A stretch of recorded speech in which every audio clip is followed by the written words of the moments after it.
The Odyssey for Latin students. The Odyssey is the story of a single man, Odysseus, and his journey home after the Trojan War. Many modern readers find it jarring to realize that the Iliad does not end with the fall of Troy. The Iliad and the Odyssey, as I've said before, were part of a larger tradition called the epic cycle, which narrated mythological events that happened both before and after the Trojan War. There were in fact several epic poems in between the Iliad and the Odyssey, of which we have only summaries. Other literary works from Greece and Rome help to fill in some additional blanks of the mythology. Scholars continue to debate why only the Iliad and the Odyssey survive of the epic cycle. Some say that the other epics were composed later, although this is unlikely if we believe the evidence that supports a more fluid oral tradition of early composition. Other scholars say that the distinction occurs later during the written phase of the epic tradition. What eventually became the Iliad and the Odyssey, as we know them today, were committed to writing earlier than the other epics. If the other epics were committed to writing later, it makes sense that they were less preferred. It is a common pattern in ancient literature and its modern reception that things written first were considered the best, and later writings were considered inferior. Think of it like movie remakes or sequels. Some are just not as good as the original. As far as we can tell, the Iliad and the Odyssey were significantly longer works, another reason they could have been preferred as originals. The major theme of the Odyssey is that of nostos, or homecoming. Odysseus was not the only Greek to undergo a famous nostos. Many of the Greek generals had a homecoming with varying levels of success. Agamemnon, for instance, was killed by his wife, Clytemnestra, shortly after returning. His death was revenge for the sacrifice of their daughter Iphigenia, whom he sacrificed in order to sail to Troy in the first place. On the other hand, his brother Menelaus had a successful nostos. After Helen persuaded him not to kill her during the sack of Troy, they returned to Sparta and wedded bliss. Odysseus's nostos was more complicated. Unlike the other Greeks who returned home in a reasonable time frame, Odysseus wandered for an additional 10 years. The epic begins in the middle of his story, with Odysseus stranded on the island of Ogygia with the beautiful nymph Calypso. He has in fact spent 7 years with her, and while it was fun at first, Odysseus begins to miss his wife Penelope and his home Ithaca. Luckily for Odysseus, the goddess Athena is looking after him. She has Zeus send Hermes to Calypso. Hermes forces Calypso to let Odysseus go, and Odysseus sets sail on a raft. Meanwhile, things are not well back in Ithaca.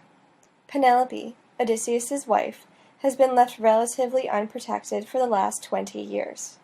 While the war at Troy raged on, she was left unbothered, because everyone still believed that Odysseus would return. However, with the war over and most of the other Greek heroes returned, many begin to believe that Odysseus has died. Penelope is therefore in possession of all of Odysseus's fortunes and becomes highly sought after by over 100 young men who desire her money and power. Penelope and Odysseus have a young son, Telemachus, who was born shortly after Odysseus sailed for Troy.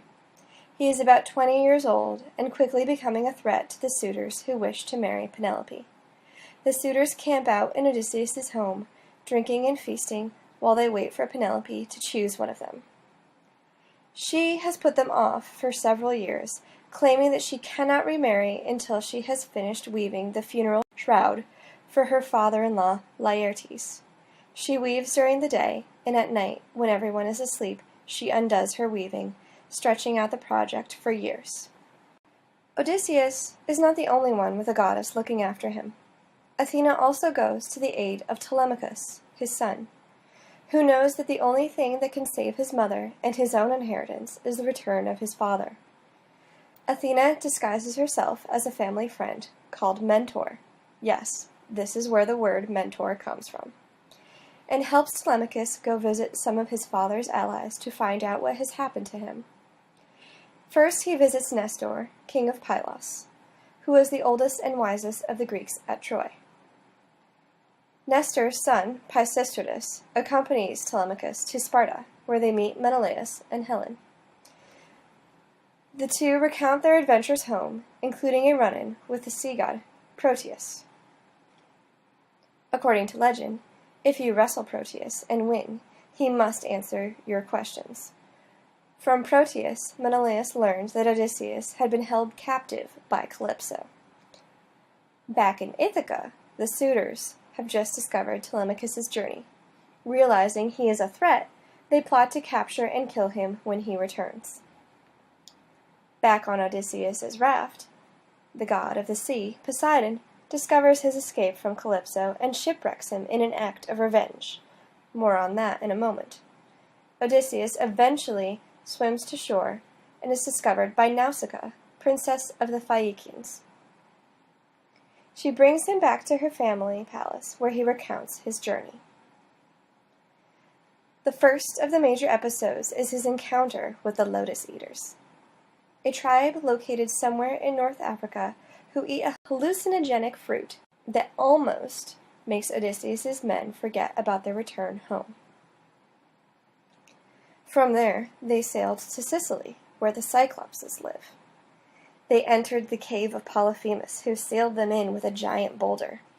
Each night he ate another of Odysseus' men, as Odysseus plotted their escape. He cleverly told Polyphemus that his name was Nobody. Then one night he sharpened a stick in the fire and tricked Polyphemus into leaning close enough for him to stab him through the eye.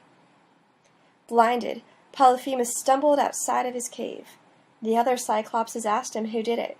Polyphemus replied, "Nobody did it." They laughed at him and left him to his pain. Polyphemus returned to the cave, but could not find Odysseus. Odysseus had strapped himself beneath the belly of one of Polyphemus's sheep. Unable to see him, Polyphemus unwittingly let Odysseus escape when he sent his sheep out to graze the next morning. Polyphemus eventually realized he was tricked and rallied the other Cyclopses to throw rocks at Odysseus' ship as they sailed away. Unable to help himself, Odysseus taunted Polyphemus as they escaped, revealing his true identity. Polyphemus, who is the son of Poseidon, used this information to curse Odysseus. From that moment on, Poseidon was out to avenge his blinded son. Odysseus would wander for 10 years, lose all of his men, and return home only with the help of others. From Sicily, Odysseus visited Aeolus, the god of winds. Their stay was pleasant, and Aeolus gifted him with the bag of winds. They made it almost all of the way home, but Odysseus' men were curious about the bag. While he was asleep, they opened the bag, thinking it contained gold. Instead of receiving treasure, they were blown wildly off course all the way back to Aeolus. Aeolus refused to help them a second time since they were so foolish, so Odysseus set sail again. Next they encountered the Laistrygonians, cannibals, who destroyed all but one of Odysseus' ships. With one ship left, he escaped, only to encounter the witch Circe, who turned all of his men into pigs. But Odysseus was protected by Hermes, who gave him a magical plant called Molly. Odysseus forced Circe to return his men in human form. They stayed with Circe for a year before setting sail again. But they do not make it far before realizing they are haunted by the spirit of one of his crewmen, who was drinking on Circe's roof one night and fell to his death, unnoticed by the others. The crewman, Elpenor, makes Odysseus promise to go back, find his body, and bury it. Odysseus also communicates with several other dead people, including the seer Tiresias, who told him how to appease Poseidon, his mother, who died of grief during his absence, Agamemnon, who warned him to be careful returning home after he was killed by his own wife, and even Achilles. From Agamemnon he also learned about the suitors who were plaguing his wife, Penelope. Odysseus eventually returns to Circe's island to bury Elpenor, and she advised him on the final stages of his journey. As he set sail again, he encountered the Sirens, mythical bird women who sing so sweetly that they lure wayward sailors into their cliffs and to their death. Odysseus had his men tie him to the mast of his ship, while they wore beeswax in their ears, so that he could hear their song as they sailed past. They also encountered the sea monsters Scylla and Charibdys. Charibdys, the whirlpool, they avoided, forcing them to encounter, instead, Scylla. Scylla was a six-headed monster with a serpent's tail and dogs for feet. She snatched 6 men off of Odysseus' ship as they sailed past. Finally, they land on the island of Thrinacia, where they hunted the sacred cattle of the sun god, Helios, because they were short on food. Enraged, Helios demanded that Zeus punish them for their sacrilege. Zeus shipwrecked Odysseus, all of his men drowned, and Odysseus washed ashore on Calypso's island. His story told, the Phaeacians help Odysseus return to Ithaca. Wary of the situation at home due to Agamemnon's warnings, Odysseus has Athena disguise him as a beggar. Meanwhile, Telemachus has also returned home. He manages to escape the trap laid by the suitors and discovers his father, who reveals his identity to him. They hatch a plot to deal with the suitors. Telemachus returns home, followed shortly by Odysseus. Odysseus, still in disguise, tests his wife to see if she is still loyal. The next day, Penelope announces that she will finally choose a suitor, but only if they can win an archery competition.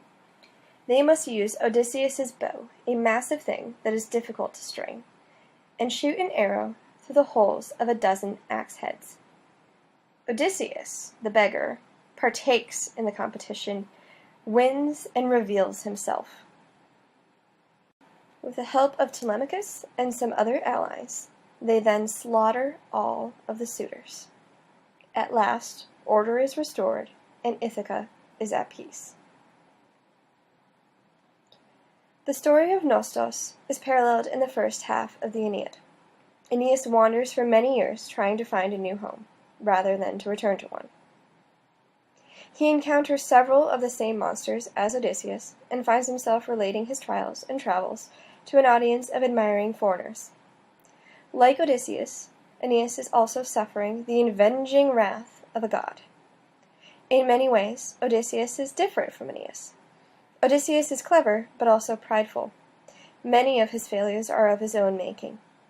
Odysseus is not without his flaws, but he is idealized for the Roman audience. He is better than the Greeks, because the Romans believed that they were better than the Greeks. Virgil establishes clear connections with the Odyssey and the epic tradition, but the Aeneid is more serious than the Odyssey, and in that way is uniquely Roman.